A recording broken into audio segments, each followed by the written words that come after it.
everything we can to help. Well, what the Scottish Government says is that it's followed the JVCI recommendation of prioritising care homes, which takes longer due to the vulnerable nature of the population. And we look at the figures for Scotland's care homes compared to England's care homes, and actually things have been much better here. I mean, just give us the number of people who've been vaccinated in England's care homes.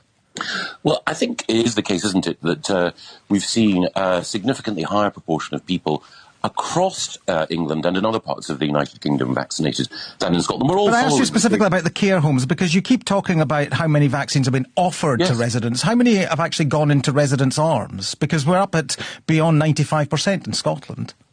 Well, it is the case, Gary, as Jason Leach has acknowledged, and as I think everyone knows, that the overall number of vaccinations has been lower as a percentage in Scotland. But I'm asking you specifically about care homes in England, Mr. Gove. If you don't know the number, then that's absolutely fine. But given that you're critical of the Scottish Government, wouldn't it be incumbent upon you to be able to tell us that?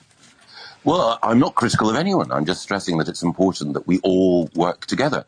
It is the case that every care home resident in England has been offered the vaccine. So how many have got It's also the case that every part of the United Kingdom is following the JVCI recommendations. And it is also the case that in Scotland, fewer people have been vaccinated so far than in the rest of the UK. And it's also the case, according to the ONS figures, that England recently had twice the infection rate of Scotland and also a higher number of deaths in care homes in January. It sounds as though the UK government could do with some advice from Scotland on that front. Well, we take advice